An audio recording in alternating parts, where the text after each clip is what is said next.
This video is a part of the Google UX Design Certificate, providing you with job-ready skills to start or advance your career in UX design.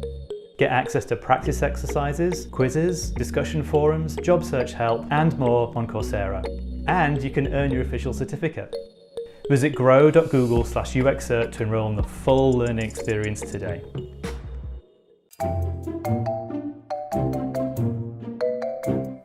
Our goal is for you to learn the skills you need to get a job as an entry-level UX designer. But how do you demonstrate those skills during the job application process? That's where portfolios come in. In this video, you'll learn what a portfolio is and why UX designers use them. A portfolio is a collection of work that you've created that shows your skills in a certain area, like painting, photography, or UX design. UX design is a creative field, so it's important to show hiring managers examples of your work and demonstrate the skills you can bring to the job. In the past, portfolios were usually a physical collection of work, like a giant briefcase full of drawings. But in today's world, it's more likely that your portfolio will be on a website, which is much easier to update and share. Next, you'll build your own website to showcase your future portfolio. You don't need to know how to write code or have any work to include yet. As you build your own projects throughout this program, you'll add them to this new portfolio. Sound fun? It is. Creating a showcase of your work and skills is a great way to start feeling like a part of the UX design community. Keep in mind that the design of the website itself is also important. Having a well-designed website is another way to demonstrate that you understand the principles of UX design. You wouldn't want your website to have a bad user experience when you're applying for a job in UX. As you design the website, you want your portfolio to tell a story and grab the user's attention. This will help you stand out. After all, the user might be a recruiter or a client interested in offering you a job. Next up, you'll meet entry-level UX designers, explore real-world portfolios, and learn how those portfolios help lead to jobs in UX design. Ready?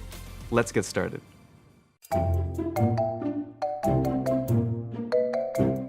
Building a website might seem intimidating, but there are a lot of tools to help you. Most website builders are simple to use and don't require any coding or technical knowledge. Plus, they have a support team on staff to help. Website builders often have tutorials to help you figure out what layout to use and how to add text, sound, and images. These user-friendly website builders feature WYSIWYG editors. WYSIWYG stands for What You See is What You Get. In other words, you can type and make your text bold or italics as you would in a word processing program like Google Docs and Microsoft Word. All this might seem obvious, but web-based WYSIWYG editors have only been around for 10 years or so. Before website builders were widely available, you had to create everything in HTML and CSS, which are the coding languages used to build the internet. Fortunately, things are a lot simpler now, so you don't need to know any code to build an impressive portfolio. If you do know how to code, or if you'd like the challenge and flexibility that you get with coding, awesome. You can choose to build a website from scratch instead of using a website builder. Just be sure to put your UX design work front and center and prioritize the UX of the site. Remember, recruiters and employers want to know about your UX design work, not how good you are at coding. Now let's check out some common website builders used by UX designers to build portfolios. There are lots of options for website builders, but in this video, we'll focus on 3 of the most popular: Wix, Squarespace, and Webflow. For this program, you can choose any of the 3. They all have benefits and drawbacks, so choose the website builder that works best for you. Don't worry that your portfolio might look similar to your classmates. There are a variety of templates to choose from on each website builder. You'll personalize your template to convey your unique style, communicate the value you bring to the UX design industry, and showcase your designs. Now, we'll quickly review each website builder Then you can use the links in the readings to learn more and decide which website builder you'd like to use. The reading also has step-by-step instructions on how to set up your website. Wix is easy to use and a favorite with folks in all kinds of creative industries. There are plenty of templates, and even some templates specifically for portfolios. Templates mean that you don't have to start from a blank slate, which makes it easy to achieve impressive results in no time. Squarespace is also popular, especially with visual designers. Squarespace is best known for its blog function, but it also has beautiful website themes. There are a bunch of templates to choose from, and it's flexible to allow for personalization. If you're new to website building, it's definitely a great choice. Finally, Webflow is a well-known option among UX designers for its on-trend styles and layouts and high level of customization. You do need some knowledge of coding though. So if you'd like to practice your coding skills, Webflow might be a good choice for you. Each of these website builders offer their own add-ons that you can purchase. One option is a domain, or the address of your website. It's better to have your own domain name for personal branding. You'll personalize your template to convey your own unique style, communicate the value you bring to the UX design industry, and showcase your designs. Okay, now you know why website builders are helpful tools for building your UX design portfolio. Take some time to check out each tool so you fully understand the options available. Then pick the one you want to use based on your needs and your career interests.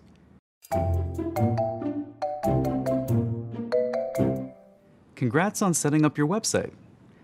Now that you've got that first step out of the way, you can start personalizing the website. In this video, we'll share best practices and highlight some essential features of UX design portfolios. Keep in mind, there is no right way to build your portfolio. Every designer, recruiter, and client has a different idea about what should be featured in a portfolio. It's most important to find a way to make yourself stand out from the other designers. You'll also want to express yourself in a way that fits your job interests. For example, if you're interested in specializing in interaction, visual, or motion design, your portfolio should showcase that type of work. Ready? Let's get started. Pro tip number 1, establish your personal brand. Your personal brand is the way in which your personality, unique skills, and values as a designer intersect with your public persona. We'll learn more about branding later, but the main thing to know is that your personal brand is the first impression you make. Your personal brand should clearly demonstrate who you are and what makes you interesting. Pro tip number 2, tell a story. Your website could easily turn into a list of links and photos, but to engage your audience, you need to tell a story about your design process with a beginning, middle, and end. This might mean that you start with an introduction of the design problem. Then in the middle, show the process you followed to complete the designs, like user research, sketches, and wireframes. Then end with an image of the polished design and an endorsement from your client or another person whose opinion you value. Pro tip number 3, be concise. Use minimal text to describe your work and highlight the key insights that help inform your decisions. Let your work speak for itself. If you need to explain your work in more detail, add links to other pages or PDFs. Pro tip number 4, keep your navigation simple and intuitive. The navigation is the way users get from page to page on a website. Users should be able to reach the home page from any part of your site, and your navigation should lead them from one project to the next. It should also be easy for users to navigate to the contact page if they want to get in touch with you. Your contact page should include your email address, a copy of your resume, and links to your professional social media accounts. Pro tip number 5, go beyond the template. Although a website builder's pre-designed layouts make it easy to get started, you need to go a step further. Customize your website to align with your brand and the story you want to tell. You should demonstrate your design skills and provide a good user experience. For example, remove the text that comes preloaded in the template and replace it with your own content. Also, register your own domain name so that your website's address doesn't contain the name of the website builder. You can buy a domain directly through website builders or through a third-party service. Pro tip number 6, include a diversity of projects. You should have 3 to 6 projects in your portfolio that demonstrate the range of your skills. At the end of this program, you'll have created at least 3 projects, so you'll be well on your way. Make sure each project shows a different facet of your design talents. Pro tip number 7, feature case studies. A case study leads the user through your design process from the beginning to the end. Your portfolio should feature case studies, not just mock-ups of design ideas. A case study answers these questions. What was the problem you were trying to solve? What process did you follow? Where did you succeed or fail? What insights inform your design decisions along the way? And what was the ultimate solution, and why do you feel that solution was the best?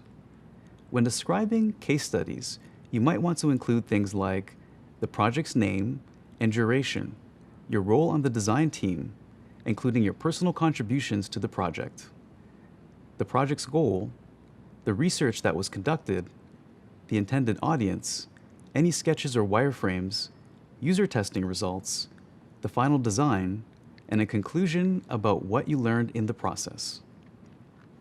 You'll learn more about each of these elements as you continue through the program.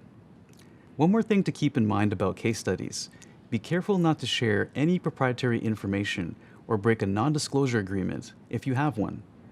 A non-disclosure agreement is a contract an employee might sign when working with a business, in which they agree not to share sensitive information, like designs in the process of being developed. Pro tip number 8, make sure your website is responsive. Remember that responsive means the on-screen appearance of the website adjusts based on the user's device. So whether someone looks at your website on the desktop computer or mobile phone, they'll have a good experience. And finally, pro tip number 9, test your website. It's important to test your website on different devices to make sure it functions properly. For example, you might need to move buttons around or adjust images to fit on the mobile version of your site. You don't want to lose a recruiter's interest because they decided to pull up your website on their phone instead of their computer and found the text misaligned. Like we mentioned earlier, having a portfolio with a great user experience will impress potential employers. All right, that's it. It's a lot of work to build a design portfolio that tells your story and connects with users. That's why we're starting now. If you add new pieces to your portfolio as you build them, you'll be in much better shape when it's time to apply for jobs. To stay on track, schedule time to work on your portfolio every week. We'll remind you to add to your website as you complete projects and learn new skills. Coming up, we'll explore personal branding and why it matters so you can get to work personalizing your portfolio. Let's get to it.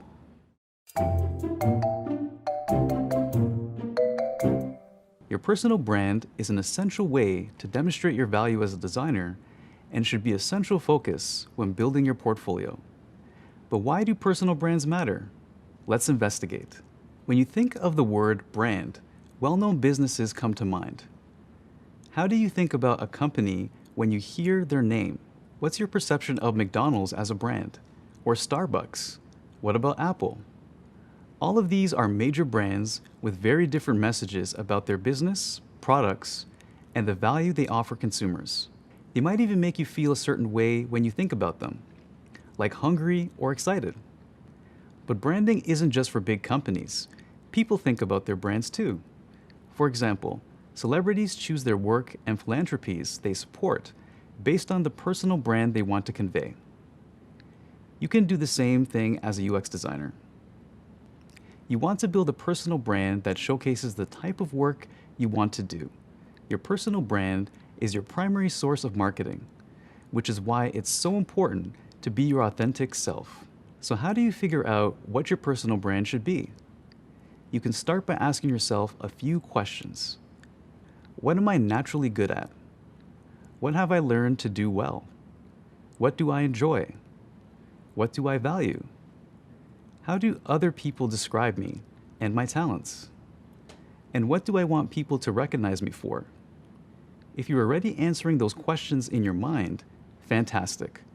Later, you'll complete a worksheet that will help you answer these questions. Now let's explore why branding is important.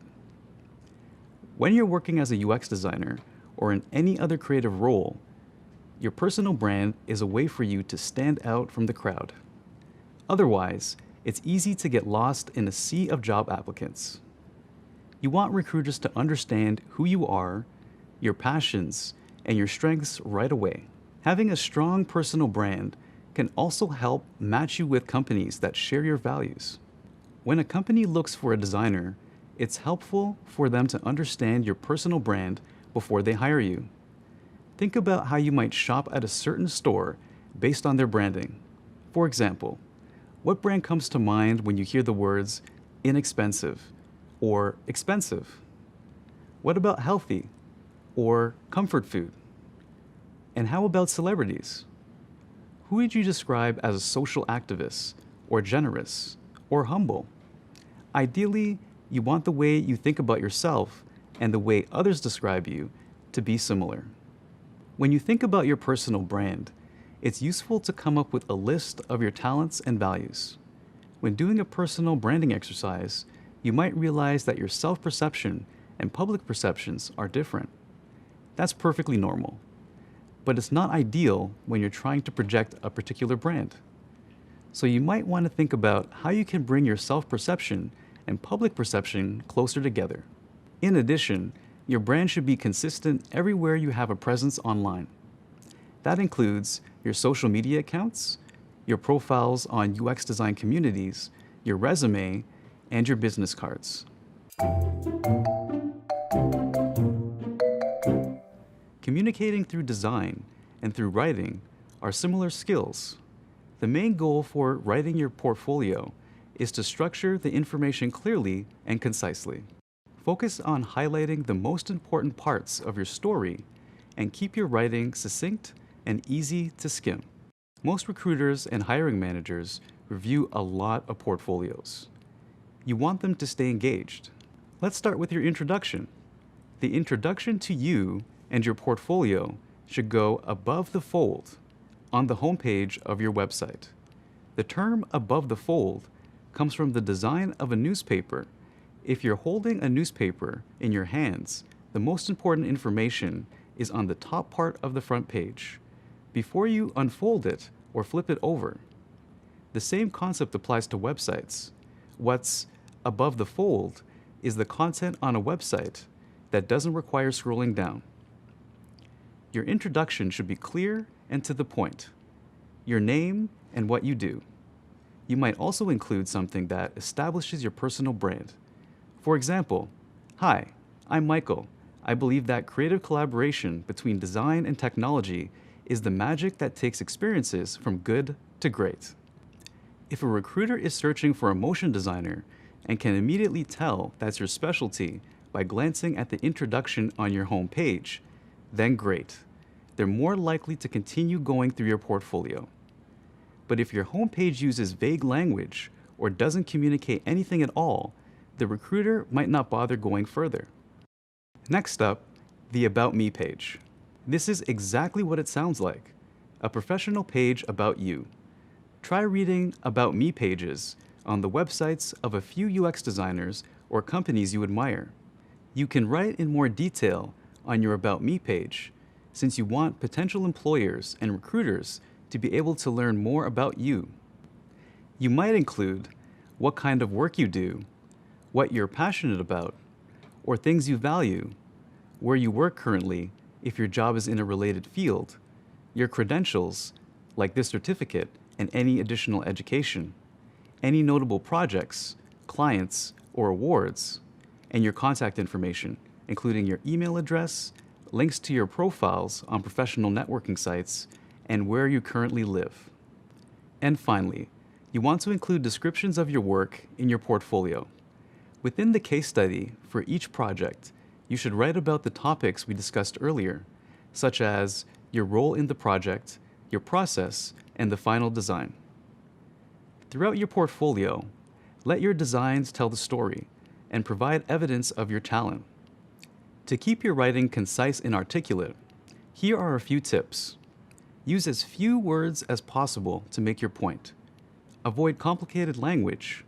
You don't need 3 adjectives when one specific one will do. The words you choose should be clear descriptors, not buzzwords. Avoid jargon. Jargon are industry terms that people who don't work in UX design may not know. Your writing should be easy to understand and approachable. Include key words that might be in a job description or concepts that every UX designer should know, like the user journey or design sprint. This is a good way to increase your site's discoverability on search engines. Inject personality. Be conversational. Your website should accurately reflect you, your work, and your brand you've established. Last tip, find a trusted editor. Everyone, even professional writers, make mistakes. Ask a friend to check your writing for spelling and grammatical errors, or to point out any places where the writing is distracting from the projects you're trying to highlight. That's it. Now you know some tips for writing in your portfolio. Writing well takes practice, and it might take a few tries to get it right. You'll have the opportunity to practice your writing in an upcoming activity. If you're having trouble, check out the discussion forum and ask a classmate for advice. Coming up, we'll talk about building a cohesive and consistent presence online. Let's keep going.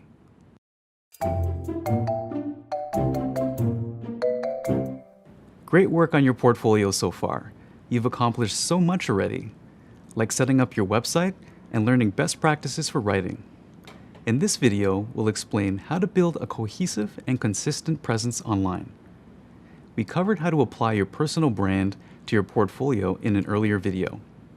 Your personal brand should come across in your portfolio on social media, in online UX design communities, and on job search websites. You'll also want to keep handy the worksheets you completed about your personal brand so you can reference them in the next few videos. So what does it mean to build your professional presence online? Start with your personal statement, which was part of the branding worksheet you completed. A personal statement is a 1 or 2 sentence phrase that describes what you do and what you stand for. Think of a personal statement like your own slogan or tagline. You want your personal statement to highlight what makes your work unique. The best personal statements are memorable and catchy. Consider including a version of your personal statement on the About Me page of your portfolio website. It's helpful to repeat words that you use to describe yourself in order to reinforce the key elements of your brand. You might also want to include your personal statement on your social media profiles or your resume. Keep in mind, whatever your personal statement communicates should also be reflected in your work. For example, if you describe yourself as organized, that should be evident in your designs. Or if you're passionate about working in virtual reality, you should include a design for a virtual reality experience.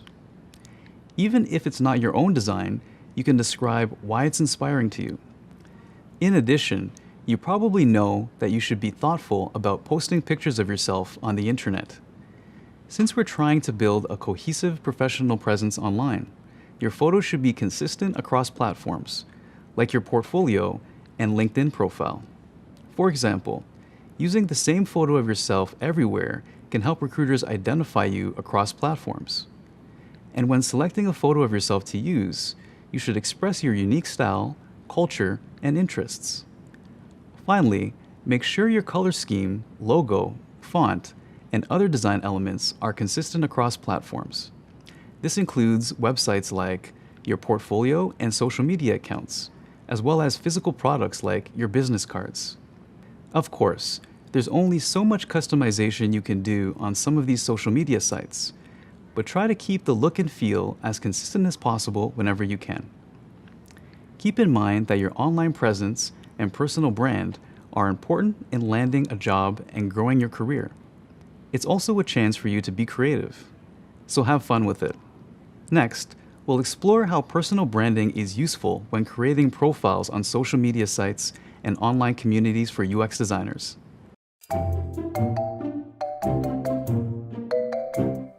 There's a good chance you already have a profile on at least one social media site, like Facebook or Instagram, that you use to connect with friends and family.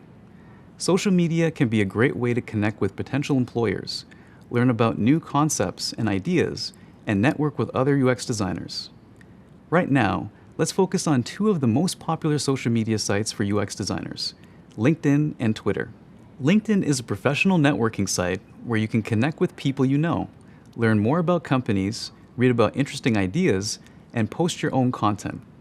LinkedIn is a great place to host your resume and get noticed by recruiters. It's one of the top websites recruiters use to find job candidates. In fact, many of my job opportunities over the years started with networking and making connections through LinkedIn. So how do you set up a profile on LinkedIn? First, you go to the LinkedIn homepage and create an account. Then create your profile. Be sure to list your job history or other professional experiences, along with descriptions of your role at each organization. Once your profile is filled out, you're ready to connect with people. It's best to connect with people you actually know, especially people you've worked with. You might also want to connect with former teachers, coaches, classmates, or family members. You can add a connection by clicking the Connect button. Personalize your connection request with a short message that reminds the person how you know each other. Once they accept, you'll get a confirmation saying you're connected. You should also use LinkedIn to connect with recruiters in the UX design industry. Add a note to your connection request that you're looking to learn more about the company and their job openings. You can also consider connecting with employees at the company you'd like to work for. Browse the LinkedIn profiles of people associated with the company. Check out if you know anyone who currently works at the company or has worked there in the past. If so, don't be afraid to send them a personalized message. LinkedIn will also tell you if you have friends of friends who work at the company. If this happens, reach out to your friend to see if they're willing to make an introduction to their friend who works at the company. If you don't have connections to anyone at the company, send a personalized message to someone at the company whose work impresses you. You can ask if they'd be willing to have a 15-minute conversation about their day-to-day job and how they like working at the company. Finally, join a LinkedIn group. These are groups of people in a particular industry or who share a specific interest. There are dozens of groups already dedicated to UX design, so join one or two that interest you. Get involved in the group conversation, then feel free to connect with folks in the group. You can also follow a specific company or hashtag on LinkedIn, like #UXDesign, to learn new trends, read articles, and chat with people who share your interests. Another great place to network with professionals is on Twitter. If you aren't familiar with Twitter, it's a social media platform where you can follow people, interact with their posts, and share your own ideas. Twitter isn't as focused on professional networking as LinkedIn. It's usually better for reading posts from prominent people in the UX design industry, starting conversations with peers, and learning from industry thought leaders on a more personal level. It's okay if you're not ready to start tweeting about your UX design knowledge while you're still learning about the field. You might start by following industry insiders and liking and retweeting their posts. If you're feeling bold, you can add to the conversation by replying to their tweets. You can also tag industry professionals in your own tweets. This is just like striking up a conversation in real life. Who knows, they might want to connect. Keep in mind that LinkedIn and Twitter have different tones, and it's a good idea to treat them that way. You might be more professional and focused on LinkedIn, but more open and conversational on Twitter. That's great. It gives recruiters and other designers the opportunity to see different sides of your personality. Remember, anything you post on social media is public-facing. Even private messages to other users can be copied and shared widely. So be smart about what you post and like. You should also be smart about sharing photos or posts that don't align with the personal brand you're developing as a UX designer. When in doubt, set your personal accounts to private mode. There's a reading included this week that outlines how to do just that. All right, you've got LinkedIn and Twitter covered. Now, let's keep going with popular online UX design communities. We just discussed how LinkedIn and Twitter are great places to network with recruiters and professionals. There are also online communities specifically for UX designers. Having a presence on one of these sites is a fantastic way to gain exposure and demonstrate your skills in UX design. In this video, we'll talk about some of the most popular UX design communities: Dribbble, Behance, and Medium.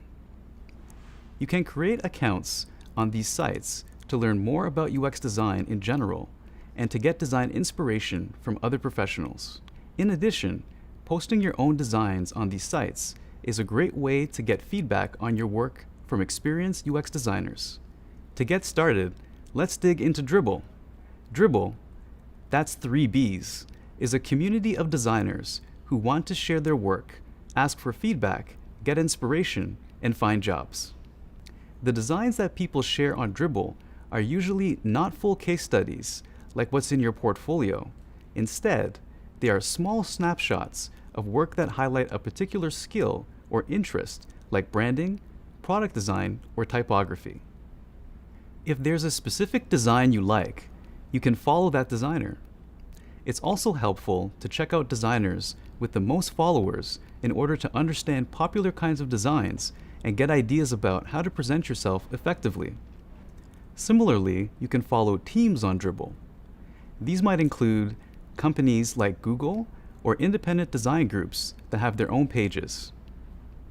Plus, liking and commenting on projects is a great way to start conversations with other designers and make connections in the UX design community. Finally, Dribbble is a great community to join if you're looking for a job. Dribbble has a robust job search forum, including a job board and a freelance marketplace. Employers pay to list their jobs and internships in this forum, so the posted positions are legitimate opportunities. In addition, recruiters look for designers on Dribbble, so being an active member is another way to demonstrate your skills and get hired. A second popular community for UX designers is Behance. Many features on Behance are similar to Dribbble. For example, you can discover designs from around the world and follow specific designers. Behance also has a job board that features full-time jobs, freelance roles, and internships. You can narrow your search on the job board down to very specific fields. In addition, designers frequently live stream from Behance to demonstrate their skills in real time. Finally, a third online community for UX designers is Medium. You might be familiar with Medium already. It's a popular blogging platform featuring articles on all kinds of topics. There's a vibrant UX design community on Medium, specifically at UX Collective, a subset of the website. Medium is pretty different from Dribbble and Behance. For example, on Medium, your designs are not the main attraction. Instead, the Medium community focuses on long-form writing about UX design, sometimes including visuals. So start reading. There are lots of articles on Medium from leaders in UX design, including Googlers. Medium is a great place to discover the processes of top designers and learn about industry trends. We even have a Google Design collection. Keep in mind that articles on blogging sites like Medium should be considered opinion pieces, not objective research. That said, you can still learn a lot from the resources on Medium, like tips for using a specific design software or how to build equity and accessibility into your work. You can communicate with other designers by responding to articles in the comments section and giving claps, which are basically Medium's like button. You can also follow designers who inspire you and sign up for their newsletters. It's a great way to expand your network. You can even publish your own Medium post. Medium offers plenty of resources to help you get started. Polish your story and find your audience. You can find more details on how to create a profile on each of these platforms in the course readings. Get creative, and don't be afraid to start posting your design ideas, requesting feedback, and becoming an active member of online UX design communities. You'll do great.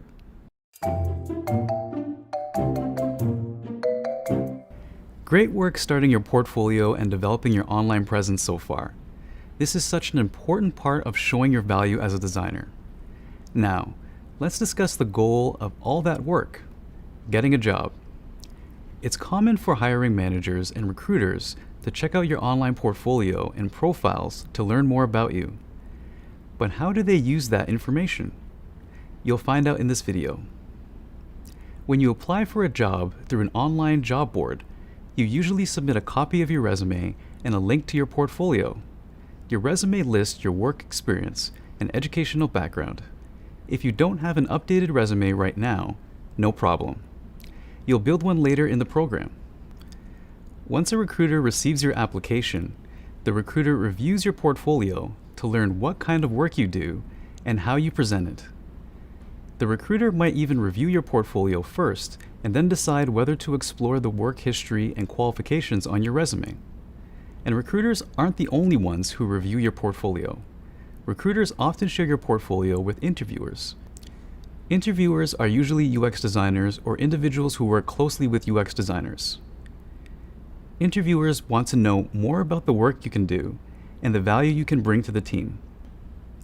During the interview, interviewers will ask you questions about your portfolio like, why did you choose this specific technique? Or, what do you think about the product solution? I remember my first interview as a new designer. It was at a startup. A bunch of people with different roles interviewed me. I met engineers and designers. Engineers asked questions about the technical feasibility of my designs and how prepared my assets were for engineering handoff. Designers asked me questions about specific aspects of my portfolio, how I solve problems, and my research process. Recruiters will also check out your online presence, especially your social media like LinkedIn. Recruiters will use LinkedIn to confirm your education and your work history.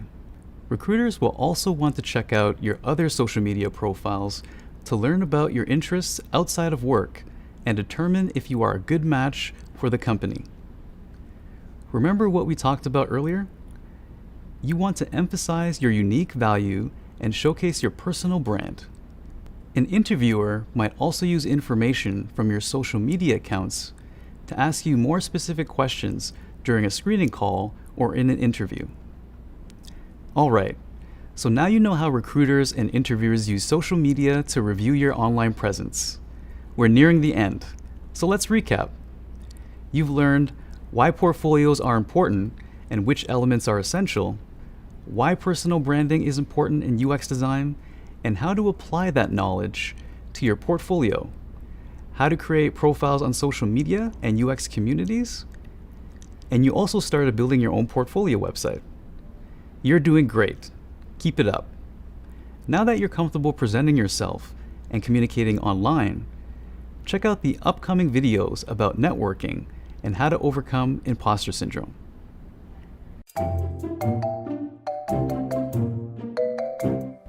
Before we dig in, let's explore why networking is important.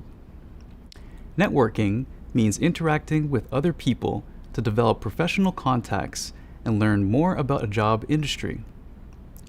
You can network online or in person. Networking can be strictly professional. For example, you might attend a lecture at a design conference and meet other UX designers in the audience.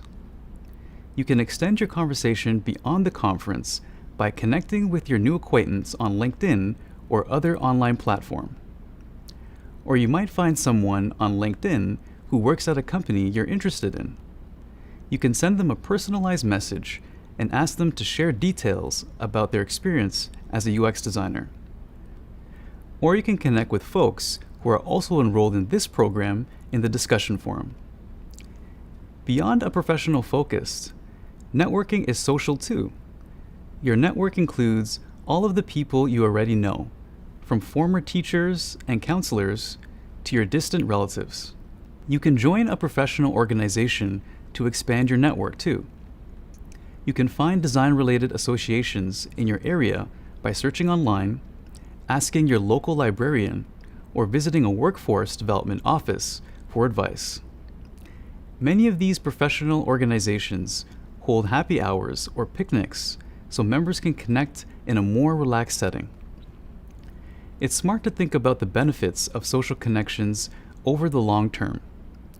A new person you meet at a happy hour might not be able to advance your career right now, but if you keep in touch, in the future, your new friend might know someone who is looking to hire a UX designer at their company.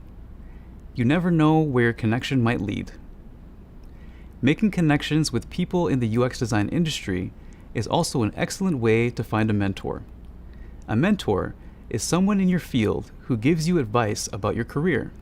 A mentor can be someone with many years of experience in UX design, who can provide tips on growing your career, organizations to join, and books to read. Or a mentor can be a newbie UX designer who gives pointers about creating an online portfolio or acing the job interview. Keep in mind, most people like to help other people succeed, and experienced UX designers remember what it's like to start their career. Don't be afraid to seek out a mentor. You might be surprised how happy people are to help you. There are a lot of ways to find a mentor. Is there someone you used to work with who you admire? Is there an event coming up in your community where you can meet someone new? Or should you send a message to the designer on Behance that you love to follow? When you find a mentor and are ready to ask for their advice, be prepared. It's helpful to have clear goals for the conversation. Some topics you might want to ask a mentor about include finding your first UX design job, developing specific skills, or learning a new tool, moving from the type of company you currently work at into UX design, specializing in a type of design like interaction, visual, or motion versus being a generalist designer, or getting feedback on your portfolio. Before the first meeting with your new mentor, write a list of questions that you want to ask her. This will help you feel prepared and keep the conversation flowing. After the first meeting, you should consider how often you want to meet moving forward. It helps to set the expectation about your relationship up front. For example, you might want to meet at a local coffee shop once a month, or check in over the phone every other month. Networking and finding a mentor can be a lot of fun. The more you take part in conversations in this program's discussion forum, on social media, and in UX design communities, the more comfortable you'll become with talking to new people. It gets easier and more natural with practice. An early mentor of mine provided some great advice that I still use today. She suggested sharing my work with the design community regularly to receive feedback. She also taught me that it's important to not just focus on what I can get from networking, but more importantly, what I can give back to the community. I think we can all really benefit from a mentor's advice. Start building connections now, and it will prove valuable to you in the long term.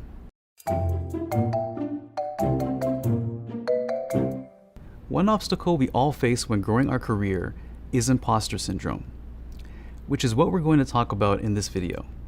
Imposter syndrome is the belief that you're unskilled, inferior to others, or bad at your job, despite your successes. In other words, imposter syndrome occurs when you think you're a bad designer, even when everyone else tells you you're a great designer. Everyone feels like an imposter sometimes, from the brand new person on your team to Google's most senior leaders.